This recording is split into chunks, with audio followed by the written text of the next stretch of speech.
My name is Loretta Duignam, and I'm the founder and CEO of the Menopause Hub. I'm delighted that we're all here today to mark World Menopause Day, which is on Monday, the 18th of October. I apologise that I can't be with you in person, but I'm actually hosting our own virtual menopause conference with a number of international speakers, and try as I may, I couldn't be in two places at once. So I founded the Menopause Hub in December 2018. The Menopause Hub is Ireland's first dedicated menopause clinic. We have a number of doctors in the clinic who are gynecologists or GPs by background or a urologist. We have a dietitian and nutritionist. We have a psychologist. We have a women's health physio, and we have an acupuncturist. So I founded the Menopause Hub born out of my own experience of going through menopause. And I called it the Menopause Hub because I wanted to be able to expand the services that we offer according to what women needed and women wanted. So as I said, I opened the doors of the Menopause Hub in December 2018. And since then, the clinic has been growing and growing and growing. We also have part of our business which focuses on menopause in the workplace. So we support organizations in supporting women going through menopause through awareness, training and education for staff, management, HR and so on. And we help organizations develop menopause in the workplace policies. So how did I get into this? My background is I worked in the corporate sector for somewhere near, I don't know, over 30 years. I was in senior management roles and senior leadership roles in the area of marketing, communication, branding, and so on. And a month before I turned 50, I had my last period. Well, I didn't know it was my last period until at least 12 months later, but I had my last period. And then what soon followed within weeks was hot flushes. I had 20 to 30 hot flushes a day. I had hot flushes at night, the duvet was on, off, etc. And I experienced those symptoms for about 3 years fairly intensely. And I described myself as a slow puncture because this seemed to be relentless. I thought I was too young to be going through menopause. So I was really quite surprised. I was unprepared for menopause, so I was completely blindsided. I'd never heard of the word perimenopause, so I missed all of this other symptoms that I experienced during my 40s. Anyway, such was my journey that after about 3 years of experiencing these the symptoms that I was aware of and trying all sorts of natural things under the sun, sage, black cohosh, tonkai, over-the-counter phytosoya, menomin, menopure, all those different things, culminating in me buying my very own magnet that I put in my underwear, which was to help with the hot flushes, and nothing happened in that regard. But the wire basket and the supermarket trolley chain did stick to me, embarrassingly, in the supermarket. Anyway, eventually I went to my GP. I had a very brief consultation. I left knowing nothing more than I went in with, but I did leave with a patch, knowing that HRT was much safer than I thought. Had the GP asked me a few more questions, I wouldn't have been prescribed that particular patch. So I tried it for a while, took it off after a few weeks because I didn't feel great, and I went somewhere else. And that somewhere else was to a consultation that was much more expensive for about an hour. And I left knowing so much more about menopause. I learned what the decline in estrogen was doing to my body. I learned that HRT was not the big scary baddie that I thought it was, that for most women the benefits outweigh the risks, and that I could take these hormones separately and transdermally. After about a couple of months, my symptoms started to disappear, and then after 6 months, including on testosterone, I just felt amazing. So I just thought, wow, women need to know a lot more about this menopause thing, and why don't I try through policy change and development to do that? So hence setting up the Menopause Hub. So I'm delighted to be talking to you today and being involved with the INMO. We recently were involved in some research around menopause in the workplace among nurses and midwives. I've also done my national survey, so a lot of very interesting data has come to light. So what I'd like to do for the next short while is put together or share with you my presentation that I've put together. So I'm going to go onto the share screen and share my slides with you.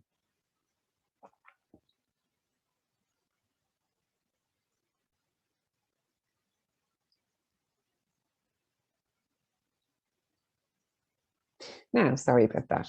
So that's me in the introduction. Why is menopause important, and why is it particularly important in the workplace? Well, by 2030, 1.1 billion women will be menopause across the globe. That would be 12.5% of the global population and 47 million new women coming into this menopausal cohort each year. That's a sizable part of the population. In the UK, there will be 14 million menopausal women in this cohort at the moment. 4.4 million are in the workplace, and they're seen as the fastest growing demographic. In Ireland, the numbers are 570,000 women in this menopausal cohort, 350,000 in the workplace or in paid employment, and it too is the fastest growing demographic. So the average age of menopause is 51 and perimenopause is 45. So really, menopause is not an old woman's condition. It's really more a midlife condition. And we did our research on menopause and menopause in the workplace to understand about women during September and October of this year. And 80% of our respondents who were experiencing menopause and menopausal symptoms were under the age of 55. So I can really say that it isn't an old woman's condition.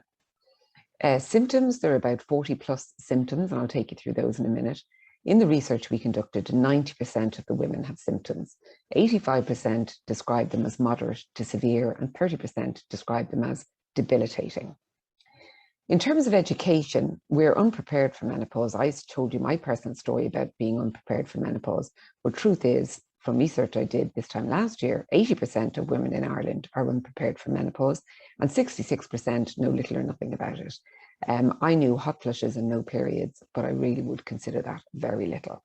I didn't even know the word perimenopause, as I said. And 50% of women use Dr. Google to help them diagnose, if that's such a word, their menopause and how to treat it. And to be honest with you, it's a bit of a navigational nightmare with conflicting information coming from hither and thither. And to be honest, I was sort of frozen into paralysis because of the conflicting information that was there. In the 1900s, the average age of menopause was 47 and the average life expectancy 49. Today, the average age of menopause is 51 and average life expectancy of women is 84 years. So women are going to be living 1/3 to 1/2 of their lives post-menopausal. So every woman will go through menopause, which means 50% of the population are impacted by menopause, and the other 50% are impacted directly or indirectly. And these menopausal women are wives, sisters, mothers, daughters, colleagues, workmates, peers, line managers, direct reports, etc., etc. So I want to debunk some of the myths around menopause. So you're much too young for menopause. A lot of women say to us they were told maybe by their GP or their healthcare professional. Well, the average age of perimenopause is 45. The average age of menopause is 51. Menopause starts with hot flushes. Not so. And there are over 40 plus symptoms of menopause, and 80% of those women will have symptoms. The symptoms are only physical. No, not so. They're also psychological, emotional, and in the genitourinary area. So we see a lot of women, and I hear from a lot of women who suffer with anxiety, with mood swings, with irritability, irrationality. They also suffer with depression, panic attacks, and so on. And for these women, some of whom have never ever experienced this before, or others can have another triggered episode, they find it very frightening. And in fact, they often say to us, I think I'm going mad. So it's really important to realize that the symptoms go beyond no periods and hot flushes, which is all I knew. You need a blood test to confirm that you're menopausal. No, not so. Once you're over the age of 45, symptoms are the real determinant. You cannot have HRT if you still have periods. No, not so. You can, but it will be in a cyclical regime, which will mimic, I suppose, your own menstrual routine. HRT is dangerous and unsafe. No, that's not so. And there was a study done in 2002, which is the World Health Initiative study. And what that did was it resulted, it wasn't peer reviewed, by the way, but it resulted in scary headlines across the globe about HRT causing cancer, breast cancer, causing stroke, and so on. It took until 2015 when the NICE guidelines and the British Menopause Society guidelines came out and had to debunk and say that the research was actually not correct. And in fact, the authors of the research came out and apologized to women for the results they produced. So HRT is considered to be the most effective treatment of menopausal symptoms for most women. Obviously not all, but for most. Menopause myth number 8, testosterone is only for men. So not so. Some women may need testosterone replacement therapy to help with libido, energy, focus, that kind of thing. Personally, I started on testosterone and I'm still on it. And I personally find that I can't really operate very well. My brain fog gets really bad. My kind of fuzzy brain and the fatigue really impacts me. And I just can't seem to focus or get clarity of thinking. So, but also if you start on testosterone, you need blood tests 6 weeks afterwards to make sure that you haven't got too much testosterone, and then you have to have blood tests twice a year thereafter. Myth number 9, you can stay on HRT for 5 years only or 10 years only. Well, no, not so. The latest thinking is that as long as the benefits outweigh the risks for you, you can stay in it forever, assuming, of course, you're under medical supervision. Myth 10, bladder issues are inevitable with aging. Well, no, not so. It's the loss of estrogen that causes bladder issues, mostly. And topical estrogen, which can be applied with pessary inserted vaginally, can do wonders to help in this particular area. I had a lot of UTIs in my perimenopausal period and was on antibiotics constantly. However, since starting on HRT and on this local estrogen, I don't seem to have that problem anymore. Menopause myth number 11, your sex life ends with menopause. Well, no, that's not so either. Some combinations of vaginal estrogen, moisturizers, lubricants, and or HRT can bring back the intimacy. Menopause is relatively short. Myth number 12, no, not so. Peri and postmenopause together last an average of 7.4 years. Myth number 13, I'm through the menopause and out the other side. No, not so. You may be through the symptoms or the worst of the symptoms, but you're postmenopausal for the rest of your life. So there's some of the myths debunked. In terms of symptoms, I talked to you before about the variety of symptoms. This is what we call our symptom checker at the Menopause Hub. And women can experience symptoms in the area on my left here, mental, emotional, or psychological symptoms. They can experience physical symptoms or genital urinary. I'll just give you a quick whistle-stop tour through this. And we ask all our patients to complete this in advance of a consultation. And it helps to give a join the dots type of picture on one page of how a woman is feeling and where her symptoms are and where the worst symptoms are. So some of the things in the mental emotional side are memory loss, which can affect women at work, mood swings, depression, anxiety, feeling overwhelmed, weeping, crying, feeling grumpy or irritable, bursts of anger, panic attacks, flat mood. So not necessarily depressed or anything like that, but just a flat mood. And then ultimately loss of confidence. In the physical symptoms, there are obviously the famous hot flushes, but there's also insomnia. A lot of women will talk about the insomnia that they have, which seems to be chronic. Either they can't get to sleep at night, or they wake up at 4 a.m. or can't get back to sleep, or their sleep is broken throughout the night. And no energy or fatigue, I can vouch for that. I felt like a slow puncture. Dry, papery, itchy or crawling skin, hair loss or hair thinning. You can have, increased hair in different locations where you don't want it, on the chin, etc.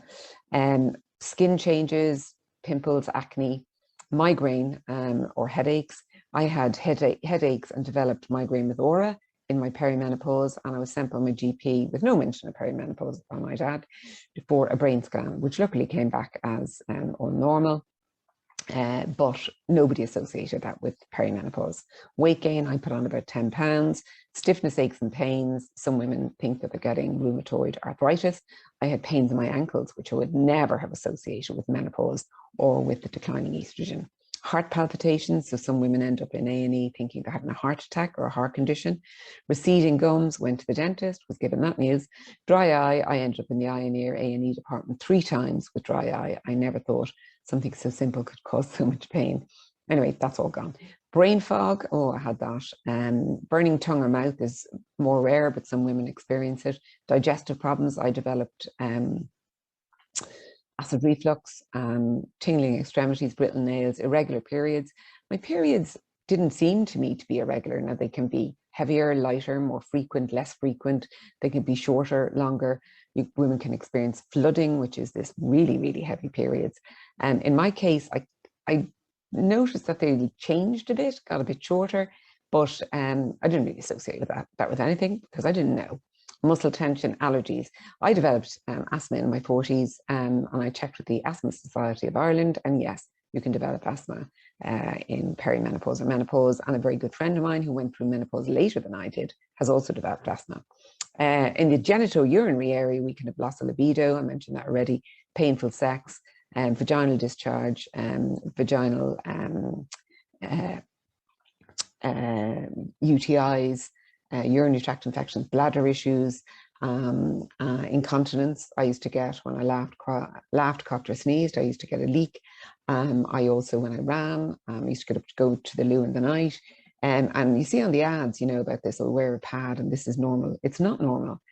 So if you have that, you should get it checked out. And there is treatment for all of these, whether it's, there is HRT, there is localized HRT, there's pelvic floor exercises, and so on and so on. So there are a lot of treatment options available. Don't suffer in silence, and I really mean this. I did. I reckon if I look back now, I probably had 7-10 years of kind of symptoms on and off. Very easy to put them down to, you know, stress, to getting old, in the sandwich generation, kids, working full-time outside the home, and aging parents. You know, there was always a reason for whatever I had. And if no one joined the dots for me, I was incapable of joining the dots myself. So diet and lifestyle, really, really important. So this means keeping a very healthy weight. Easier said than done, but it's really important because in menopause, we start to put on weight because the lack of estrogen, or the decline in estrogen, means that the fat sets down on our bodies as visceral fat or brown fat around the middle, whereas before it used to set down as subcutaneous fat. So that makes it more difficult. We need to watch our diet, we need to watch our alcohol intake, our smoking. We need to also take up weight-bearing exercise. That's particularly good for bone strength and for muscle mass. There are herbs and botanicals available.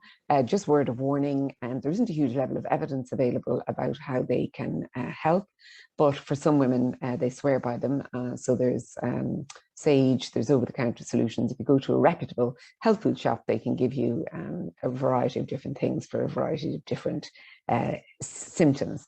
But just also remember that this is not a particularly well-regulated area, and therefore the strengths may differ. Transdermal HRT is another treatment option, which I mentioned.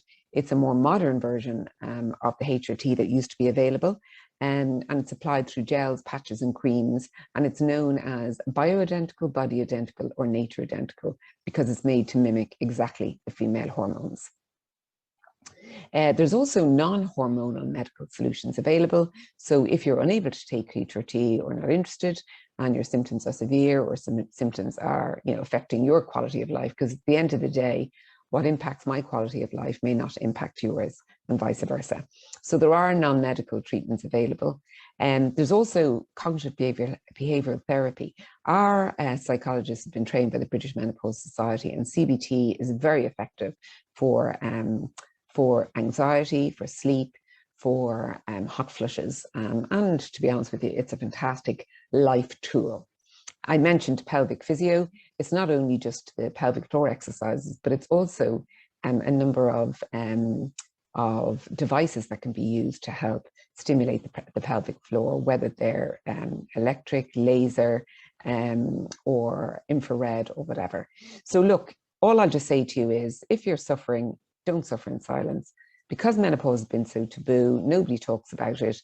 If nobody talks about it, if we experience symptoms, we assume that we're the only one. I felt like that. And the reality is you are not alone. 80% of women will have symptoms. We did some research recently about menopause in the workplace, and I conducted this online among 1,100 or more women in Ireland. And just over 50% said that the performance was affected a little at work, and just over 30% said the performance was affected a lot. So between the two, women's performance can be affected by their menopause. 39% of the women who responded in the survey said that they've missed time off work due to their symptoms. 22% have missed 3 or more days. That's a considerable amount of time. And 86% did not tell their employer the real reason for their time off. Now, I know some employers don't ask or don't require people to say the reason, to give the reason for their time off, and that's understandable. But I think what women were getting at here is that they wouldn't tell their employer the real reason for their time off. In terms of other areas, giving up work, 43% of the women surveyed considered giving up work, and 12% actually gave up work. And those stats are much higher than the UK. So I'm not sure if it's COVID that has actually, made things worse for women. And I know in the nursing profession and midwife profession, you have an even tougher job with your long shifts, wearing PPE, et cetera, et cetera. So the other area that women talked about is lack of confidence in discussing menopause at work. 60% were not confident discussing with colleagues, and 70% were not confident discussing with their line manager. And in terms of what women wanted, they want training, awareness training, and policy change. So they want menopause training for management and HR. So over 90% are looking for that, and over 90% wanted a menopause in the workplace policy. So potentially that is coming down the line. There's a business case for change in this, and the reason we should consider menopause in the workplace policies is, first of all, we have a duty of care to our employees, particularly in the area of safety and well-being. They may have a temporary performance issue, and that may need to be supported. And the other thing is that if 12% of women are going to leave the workforce, and we think that there's 350,000, that's over 35,000 women potentially going to leave the workforce, or have left the workforce, sorry, I should say, because of menopause. So if we're trying to retain talent in the 45 plus age group, this is something we should consider. And we should consider it for the reasons of attracting talent to our workplace. There's a legislative risk as well, and in the UK there have been a number of tribunals, an increasing number of tribunals that have ruled in favour of menopausal women, and they've ruled in favour of menopausal women on the grounds of sex discrimination, so gender discrimination, and on the grounds of age discrimination. And in one particular case where a woman had chronic symptoms over a long period of time, they ruled in favour of disability. Now, not that women want to be considered to be that menopause is a disability, but depending on the person, depending on the symptoms, depending on their situation, it has been ruled in favour of disability. So that is legislation that will be coming down the tracks in the UK, and obviously as a near neighbour, it will come down the tracks for us too. So menopause in the workplace best practice. Well, what's involved there? So my slide won't switch up.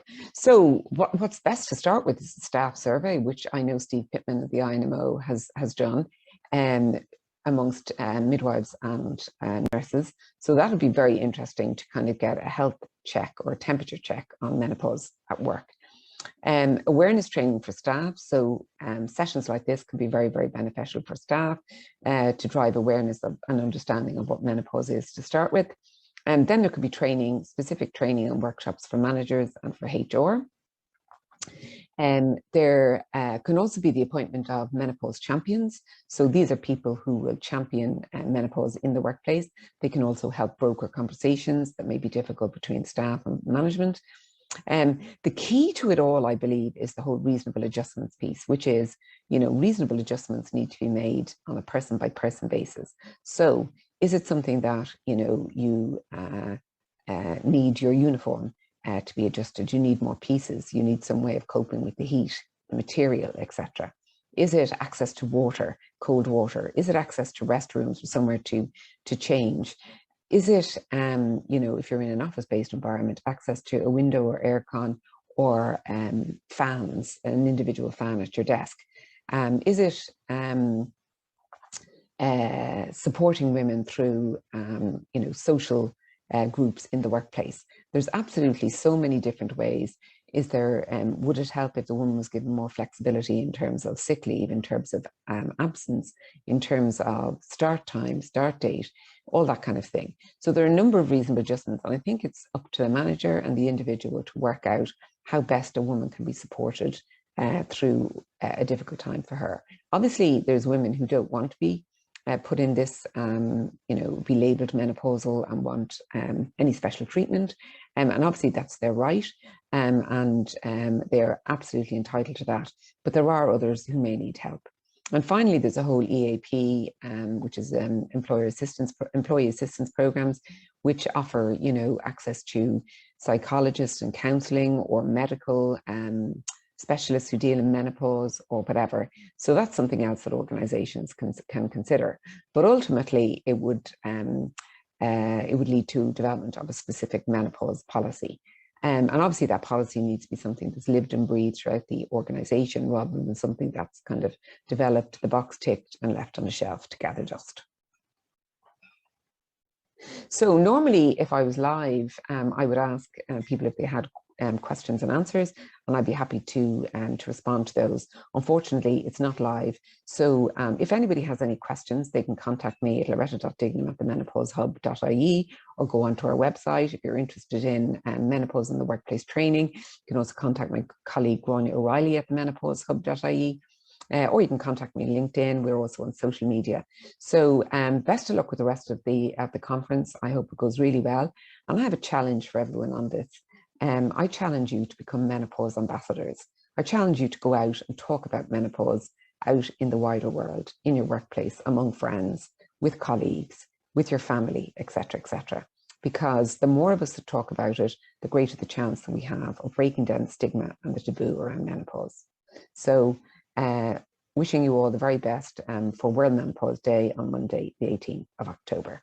Many thanks. Bye-bye.